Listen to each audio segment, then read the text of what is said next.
గురుబ్రహ్మ ప్రేక్షకులకు నమస్కారం అండి.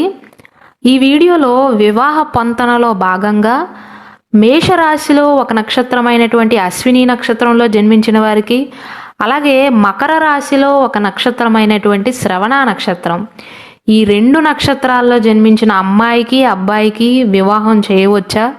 ఎంత శాతం అనుకూలంగా ఉంది? 36 పాయింట్లకు గాను ఎన్ని పాయింట్లు వస్తాయి? ఎంత శాతం అనుకూలంగా ఉంటుంది? వివాహం అయిన తర్వాత అమ్మాయి అబ్బాయి మనస్తత్వాలు కలుస్తాయా లేదా వీరిద్దరి మధ్య ఏమైనా దోషం ఉందా అని అష్టకోట గుణమేళన చార్ట్ని మీకు చూపిస్తూ మరీ ఎక్స్ప్లెయిన్ చేస్తానండి. ఒకవేళ ఈ వీడియోని చివరి దాకా చూసినట్లయితే మీ వివాహానికి మీరే పొంతన చూసుకోవచ్చు. శ్రీ దుర్గాదేవి జ్యోతిష్యాలయం.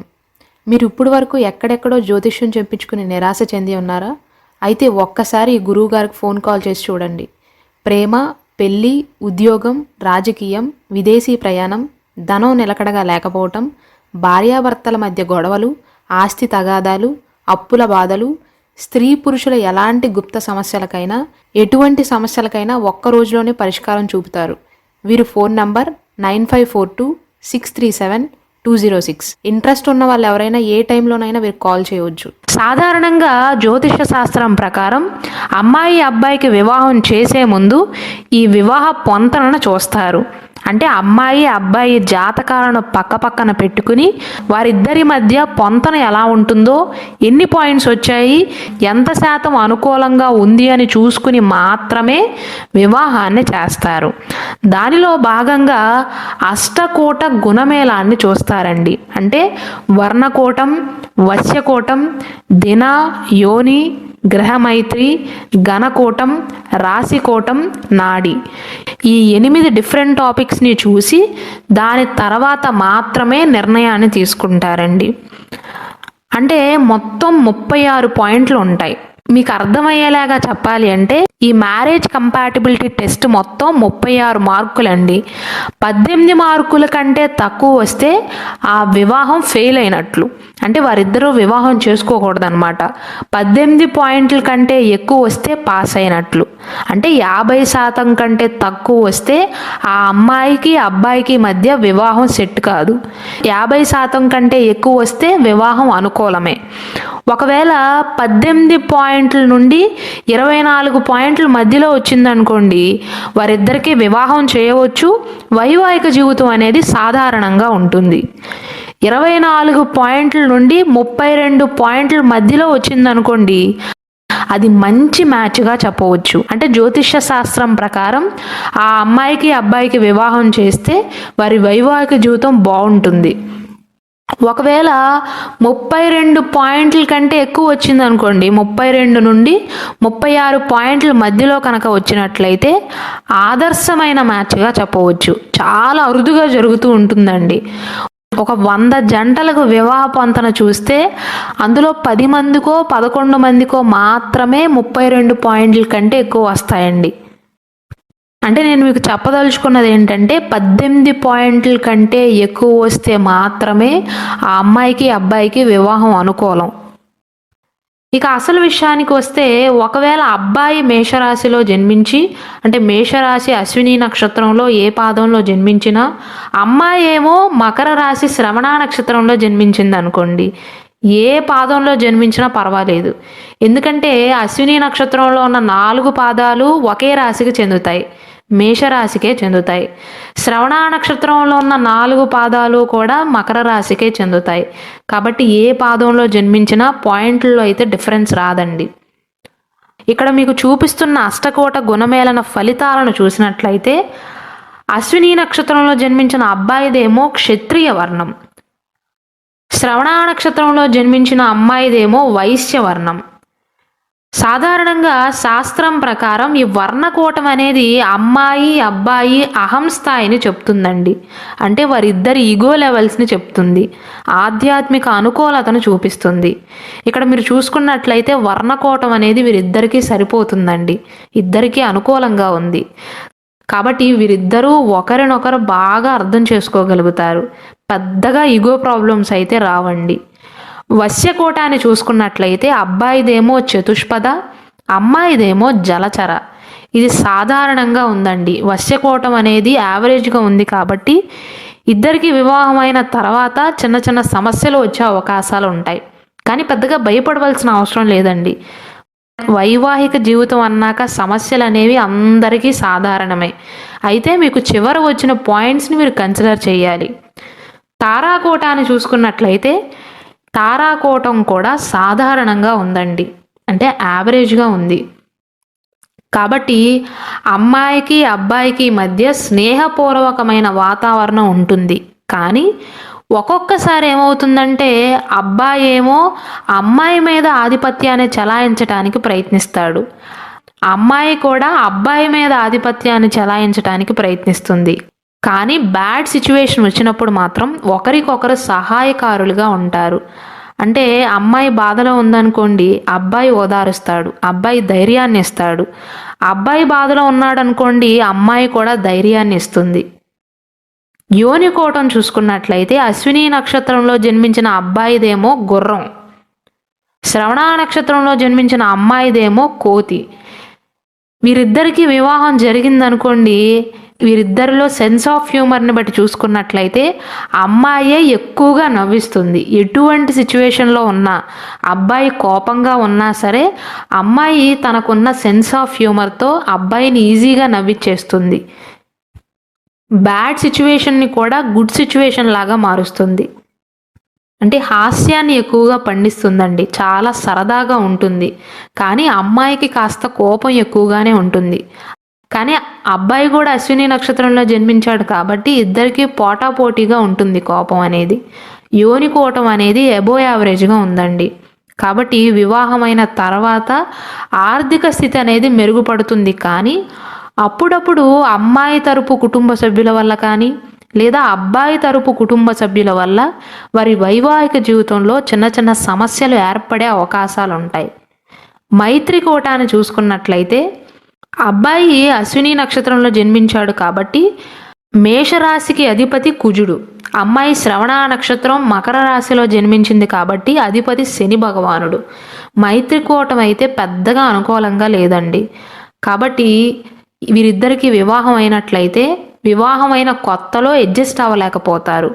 ప్రారంభంలో కొన్ని గొడవలు ఏర్పడతాయి, కానీ కొంతకాలం తర్వాత కాలం గడవగా ఒకరినొకరు బాగా అర్థం చేసుకుని గొడవలు అనేవి ఉండవు. స్టార్టింగ్లో మాత్రం కాస్త ఇబ్బంది పడతారు. ఘనకోటాన్ని చూసుకున్నట్లయితే ఇద్దరూ కూడా సౌమ్య స్వభావులేనండి. కాస్త కోపం ఉన్నప్పటికీ కూడా ఎవరికి అన్యాయం చేసే మనుషులు మాత్రం కాదు. వీరిద్దరిలో కూడా క్రూరత్వం అనేది ఉండదు. ఇద్దరూ దేవగణంలో జన్మించారు, చాలా మంచి గణంలో జన్మించారు. రాశికోటం చూసుకున్నట్లయితే రాశికోటం కూడా అనుకూలంగా ఉందండి. కాబట్టి ఒకరిపై ఒకరికి నమ్మకం ఉంటుంది, ఒకరిపై ఒకరికి ప్రేమ ఉంటుంది. కొన్నిసార్లు కోపం వచ్చినప్పుడు గొడవ పడ్డా కొంచెం దూరంగా ఉన్నా సరే ఒకరిపై ఒకరికి నమ్మకం ప్రేమ అధికంగా ఉంటాయి. స్నేహపూర్వకమైన వాతావరణం ఉంటుంది. రాశికోటం కూడా అనుకూలంగా ఉంది కాబట్టి అమ్మాయి అబ్బాయి ఇద్దరూ కూడా అన్యోన్యంగా ఉంటారండి. వివాహమైన తర్వాత కూడా ఆర్థికంగా బాగా అభివృద్ధిలోకి వస్తారు. నాడీకోటం చూసుకున్నట్లయితే అశ్విని నక్షత్రంలో జన్మించిన అబ్బాయిదేమో ఆది నాడి, శ్రవణ నక్షత్రంలో జన్మించిన అమ్మాయిదేమో అంత్యనాడి. సాధారణంగా జ్యోతిష శాస్త్రం ప్రకారం అబ్బాయిది అమ్మాయిది ఇద్దరిది సేమ్ నాడి ఉండకూడదండి, ఒకే నాడిలో జన్మించకూడదు. ఈ నాడీ కోటం అనేది ఎందుకు చూస్తారంటే వివాహమైన తర్వాత వారి ఆరోగ్యానికి జన్యువులకు సంబంధించినది, సంతానానికి సంబంధించినది. నాడీ కోటం అనేది వీరికి అనుకూలంగా ఉంది. అబ్బాయిదేమో ఆదినాడి, అమ్మాయిదేమో అంత్యనాడి. దానివల్ల వీరిద్దరికీ కనుక వివాహం జరిగినట్లయితే చాలా మంచి సంతానానికి జన్మనిస్తారు, అదృష్టవంతులైన సంతానానికి జన్మనిస్తారు. వీరిద్దరి మధ్య కూడా మానసిక సమతుల్యత, శారీరక సమతుల్యత కూడా బాగుంటుంది, అంటే బ్యాలెన్స్ అవుతాయి. మొత్తం మీద మీరు చూసుకున్నట్లయితే 36 పాయింట్లకు గాను 28 పాయింట్లు వచ్చాయండి. చాలా అనుకూలమైనటువంటి మ్యాచ్గా చెప్పవచ్చు, గుడ్ మ్యాచ్ ఇది. అంటే 100%కి 78% అనుకూలంగా ఉంది. అశ్విని నక్షత్రంలో జన్మించిన అబ్బాయికి, శ్రవణ నక్షత్రంలో జన్మించిన అమ్మాయికి వీరిద్దరికీ చక్కగా వివాహం చేయవచ్చండి. జాతకం ప్రకారం వీరి వివాహం అనుకూలమే.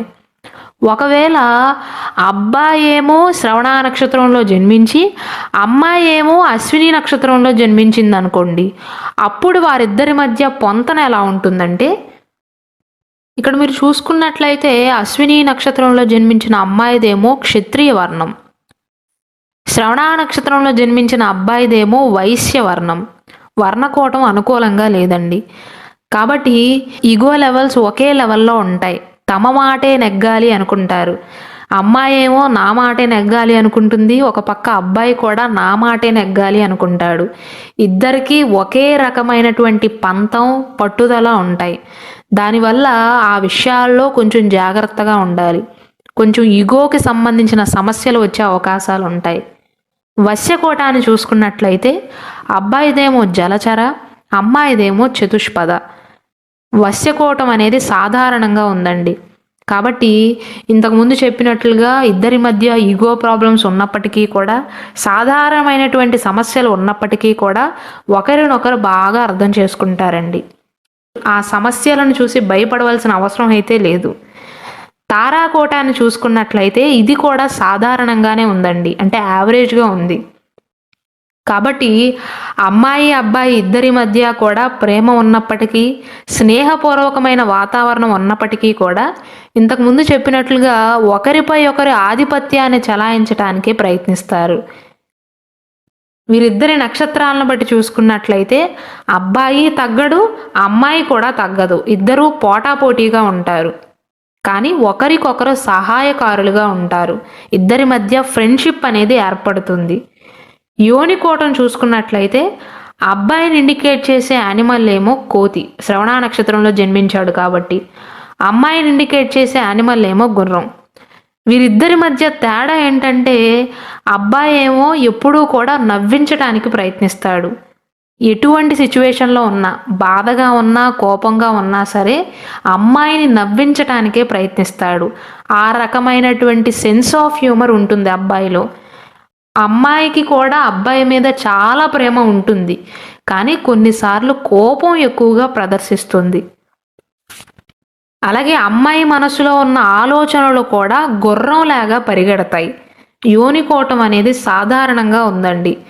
జ్యోతిష శాస్త్రం ప్రకారం ఈ యోనికోటం ఎందుకు చూస్తారంటే ఇద్దరి మధ్య సాన్నిహిత్యాన్ని, ఇద్దరి మధ్య కూడా లైంగిక అనుకూలతను సూచిస్తుంది.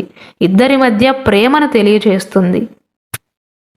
ఈ యోనికోటం అనేది అనుకూలంగా ఉంది కాబట్టి వీరిద్దరికి కనుక వివాహం జరిగినట్లయితే వివాహమైన తర్వాత వారి ఇద్దరి ఆర్థిక స్థితి అనేది మెరుగుపడుతుంది. అయినప్పటికీ కుటుంబంలో కొన్ని సమస్యలు వచ్చే అవకాశాలు ఉంటాయి. మైత్రికోటం చూసుకున్నట్లయితే ఇక్కడ శని భగవానుడు శత్రువు అండి. కాబట్టి గ్రహ మైత్రికోటం వీరికి సామాన్యంగా ఉంది, బిలో యావరేజ్గా ఉంది. కాబట్టి ఇద్దరి మధ్య వివాహమైన స్టార్టింగ్లో, అంటే వివాహమైన మొదట్లో గొడవలు వచ్చే అవకాశాలు ఉంటాయి.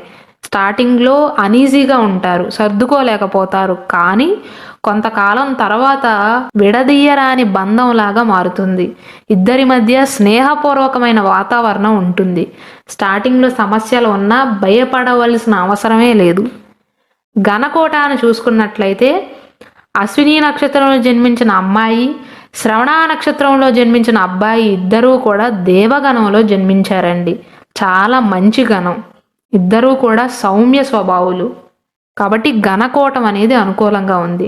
ఇంతకుముందు చెప్పినట్లుగా ఇద్దరు భార్యాభర్తలుగా మాత్రమే కాదండి, ఫ్రెండ్స్గా కూడా ఉంటారు. ఒకరిపై ఒకరికి నమ్మకం ఉంటుంది. ఒకరిపై ఒకరు ఆధిపత్యాన్ని చలాయించడానికి ప్రయత్నిస్తున్నప్పటికీ కూడా ఎవరేమైనా అంటే మాత్రం, అంటే బయట వారు ఎవరైనా వచ్చి వారి స్పౌస్ని, భార్యను కానీ భర్తను కానీ అంటే ఎవరు ఊరుకోరు. ఇద్దరి మధ్య ప్రేమ ఉంటుంది, కానీ బయటకు కనిపించదు. రాశికోటం కూడా అనుకూలంగా ఉంది. నాడీకోటం కూడా అనుకూలంగా ఉందండి. అబ్బాయిదేమో అంత్యనాడి, అమ్మాయిదేమో ఆదినాడి. కాబట్టి ఇవన్నీ కూడా క్యాలిక్యులేట్ చేస్తే 36 పాయింట్లకు గాను 27 పాయింట్లు వచ్చాయండి. అంటే చాలా మంచి మ్యాచ్గా చెప్పవచ్చు. అశ్విని నక్షత్రంలో జన్మించిన అమ్మాయికి, శ్రవణ నక్షత్రంలో జన్మించిన అబ్బాయికి వీరిద్దరికీ కూడా జాతక పొంతన అనేది కుదురుతుంది. వీరిద్దరికీ వివాహం చేయవచ్చు. 100%కి 75% అనుకూలంగా ఉంది. కాబట్టి వీరిద్దరికీ చక్కగా వివాహం చేయవచ్చండి. ఈ వీడియో చూసిన తర్వాత మీ సందేహాలన్నీ క్లియర్ అయ్యాయో లేవో నాకు కమెంట్ సెక్షన్లో తెలియచేయండి.